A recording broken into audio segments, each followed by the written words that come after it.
ರೈತರನ್ನ ರೆಪ್ರೆಸೆಂಟ್ ಮಾಡುವಂತ ನಾಯಕರು ಅಂತಂದ್ರೆ ಇಡೀ ರಾಜ್ಯದಲ್ಲಿ ಈಗ ತಮ್ಮನ್ನ ಹೇಗೆ ನೋಡ್ತಾರೆ ಅಂದ್ರೆ ನಮ್ಮ ರೈತರ ಪರವಾಗಿ ಒಬ್ರು ಇದ್ದಾರೆ ನಮ್ಮ ಪರವಾಗಿ ಅಂತ. ಪ್ರತಿದಿನ ರೈತರು ಬಂದು ಬೇರೆ ಬೇರೆ ಸಂಘಟನೆಗಳೆಲ್ಲರೂ ಬಂದು ಪ್ರತಿಭಟನೆ ಮಾಡ್ತಿದ್ದಾರೆ. ಮನವಿ ಪತ್ರಗಳನ್ನ ಕೊಡ್ತಾ ಇದೀವಿ. ಹೋದ ವರ್ಷನೂ ಕೊಟ್ಟಿದ್ದೀವಿ, ಈ ವರ್ಷನೂ ಕೊಡ್ತಾ ಇದೀವಿ. ಅದ್ರ ಜೊತೆಗೆ ಇಲ್ಲಿ ಕಬ್ಬಿನ ಬೆಲೆ ಹೋರಾಟ ನಿಮಗೆ ಈ ಭಾಗದಲ್ಲಿ ಗೋಕಾಕಲ್ಲಿ, ಗುರ್ಲಾಪುರದಲ್ಲಿ ಕೆಲವು ತಿಂಗಳ ಮುಂಚೆ ನಡೀತು. ಪ್ರಗತಿಪರ ಸಂಘಟನೆಗಳವರು ಬಂದರೆ ಇಲ್ಲಿ ಧ್ವನಿ ದೊಡ್ಡ ಮಟ್ಟದಲ್ಲಿ ಎತ್ತಬಹುದು, ಮತ್ತೆ ಜನರಿಗೆ ನ್ಯಾಯ ದೊರಕಿಸೋ ನಿಟ್ಟಿನಲ್ಲಿ ಕೆಲಸ ಮಾಡ್ಬೋದು.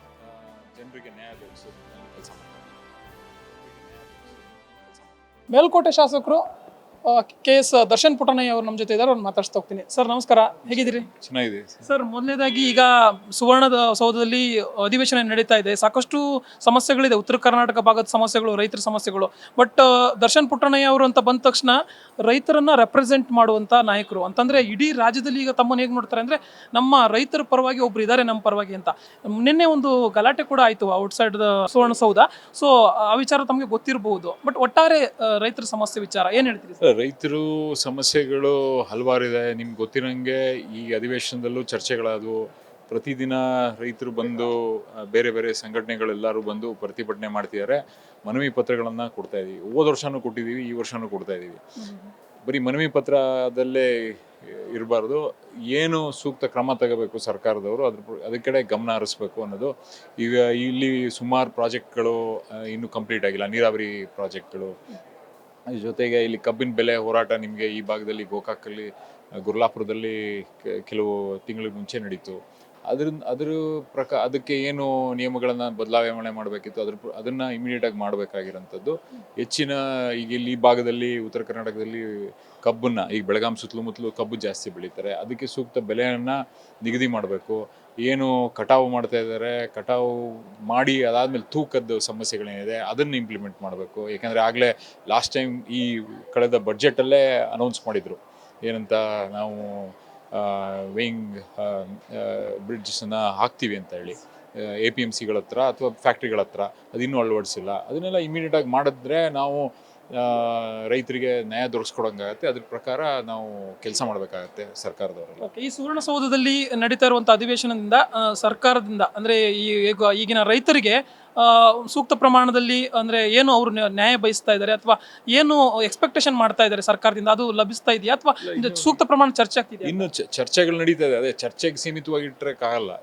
ಏನಿದ್ರು ಚರ್ಚೆ ಒಂದಿನ ಮಾಡಿದ್ರು ಅಷ್ಟೇ, 10 ದಿನ ಮಾಡಿದ್ರು ಅಷ್ಟೇ. ಒಂದಿನ ಅರ್ಧ ಗಂಟೆಯಲ್ಲಿ ಚರ್ಚೆ ಮಾಡಿ ಅದು ಇಂಪ್ಲಿಮೆಂಟ್ ಆಗೋದು ಇಂಪಾರ್ಟೆಂಟ್. ಈಗ ಕಳೆದ ಸೆಷನಲ್ಲಿ ಚರ್ಚೆ ಮಾಡಿದ್ರೆ ಎಷ್ಟೊಂದು ಇಂಪ್ಲಿಮೆಂಟ್ ಆಗಿಲ್ಲ. ಅದ್ರ ಕಡೆ ನಾವು ಚರ್ಚೆ ಮಾಡೋದು ಒಂದ್ ಕಡೆ, ಇಂಪ್ಲಿಮೆಂಟೇಷನ್ ಅದಕ್ಕಿಂತ ದೊಡ್ಡ ಮಹತ್ವ ತಗೋತದೆ. ಯಾಕೆಂದ್ರೆ ಅದರಿಂದನೇ ನಾವು ಏನಾದರೂ ರೈತರಿಗೆ ನ್ಯಾಯ ದೊರಕಿಸ್ಕೊಡಕ್ಕಾಗದು. ಬೆಳೆಗಳಿಗೆ ಬೆಂಬಲ ಬೆಲೆ, ಹಾಗೇನೆ ಖರೀದಿ ಕೇಂದ್ರ, ಈ ವಿಚಾರ ಇವೆಲ್ಲ ಸಮಸ್ಯೆ. ಖರೀದಿ ಕೇಂದ್ರ ತೆಗೀರಿ ಅಂತ ಈಗ ಜೋಳದ ಸಮಸ್ಯೆ ನಿಮ್ಗೆ ಗೊತ್ತು. ಜೋಳದ ಸಮಸ್ಯೆ ಏನಾಗಿದೆ ಅಂತ. ಖರೀದಿ ಕೇಂದ್ರಗಳನ್ನ ತೆಗಿಬೇಕಾಗಿತ್ತು. ಖರೀದಿ ಕೇಂದ್ರಗಳಲ್ಲಿ ಜೋಳ ಬೆಳೆದಿರೋದನ್ನ ತಗೋಬೇಕು, ಅದನ್ನ ತಗೊಳಕ್ಕಾಗಿಲ್ಲ. ಎಷ್ಟು ಪರ್ಸೆಂಟೇಜ್ ತಗೊಂಡಿದ್ರು? ಅತಿ ಲೆಸ್ ದೆನ್ 10%. ಏನು ರೈತರು ಏನು ಬೆಳೆದಿದ್ರು ಅದರಿಂದ 10% ಕಮ್ಮಿ ಜೋಳನ ಸರ್ಕಾರದವ್ರು ತಗೊಂಡಿದ್ದಾರೆ ಈ ಖರೀದಿ ಕೇಂದ್ರಗಳಲ್ಲಿ. ಇನ್ನು ಕೆಪಾಸಿಟಿ ಜಾಸ್ತಿ ಮಾಡಬೇಕು. ಇವೆಲ್ಲ ಇಶ್ಯೂಸ್ ಇರೋದ್ರಿಂದ ಅದಕ್ಕೆಲ್ಲ ಸರ್ಕಾರದವರು ಅದು ಯಾಕೆ ಏನು ಅಂತ ಡೀಟೇಲ್ ಮಾತಾಡ್ಬೋದು. ಯಾಕೆ ಮೆಕ್ಕೆಜೋಳದ ಯಾಕೆ ಸಮಸ್ಯೆ ಬಂತು ಅಂತ. ಬಟ್ ಅಂದರೆ ಈಗ ಜಾಸ್ತಿ ತಗೋತೀವಿ ಅಂತ ಸರ್ಕಾರದವರು ನಾವು ಮುಂದಕ್ಕೆ ಬರಬೇಕು. ಕಬ್ಬು ಬೆಳೆಗಾರರ ಸಮಸ್ಯೆ ಬಗ್ಗೆ ಇನ್ನೂ ಬಗೆಹರಿದಿಲ್ಲ. ಅದು ಏನು ನಿಯಮ ಬೆಂಬಲ ಬೆಲೆ ಅದಲ್ಲ. ಅವ್ರು ಹೇಳಿದ್ 3,300 ರೂಪಾಯಿ ಕೊಡ್ತೀವಿ ಅಂತ. ಬಟ್ ಅದನ್ನ ಯಾವ ತರ ಕೊಡ್ತೀವಿ ಅನ್ನೋದನ್ನ ಇಂಪಾರ್ಟೆಂಟ್ ಆಗುತ್ತೆ. ಅದು ಡೀಟೇಲ್ಸ್ ಅಲ್ಲಿ ಇದೆ ಅದು. ಸೊ ಯಾವ ತರ ಈಗ FRP ಮೇಲೆ ಮತ್ತೆ ರಿಕವರಿ ಮೇಲೆ ಇದಿರುತ್ತೆ, ಅದ್ರ ಪ್ರಕಾರ ಕೊಡ್ತಾರೆ.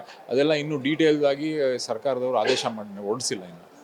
ಅದನ್ನ ಪ್ರಶ್ನೆ, ತಾವೊಬ್ಬ ರೈತ ನಾಯಕರಾಗಿ ಇಲ್ಲಿವರೆಗೆ ಬಂದಿದ್ದೀರಾ. ಸೊ ಇನ್ನು ಮುಂದಿನ ದಿನಗಳಲ್ಲಿ ತಮ್ಮ ರೈತ ಸಂಘಟನೆ ಕಡೆಯಿಂದ ಇನ್ನಷ್ಟು ನಾಯಕರನ್ನ ಏನು ಸುವರ್ಣಸೌಧ, ವಿಧಾನಸೌಧದ ಮೆಟ್ಲು ಹಚ್ಚೋ ಕೆಲಸವನ್ನು ಮಾಡ್ತೀರಾ? ಆ ನಿಟ್ಟಿನಲ್ಲಿ ಕೆಲಸ ಡೆಫಿನೆಟ್ಲಿ ಅದು ಈ ತರದ್ದು ಎಲ್ಲರೂ ಬೇರೆ ಬೇರೆ ಪ್ರಗತಿಪರ ಸಂಘಟನೆಗಳವರು ಬಂದರೆ ಇಲ್ಲಿ ಧ್ವನಿ ದೊಡ್ಡ ಮಟ್ಟದಲ್ಲಿ ಎತ್ತಬಹುದು, ಮತ್ತೆ ಜನರಿಗೆ ನ್ಯಾಯ ದೊರಕಿಸೋ ನಿಟ್ಟಿನಲ್ಲಿ ಕೆಲಸ ಮಾಡ್ಬೋದು.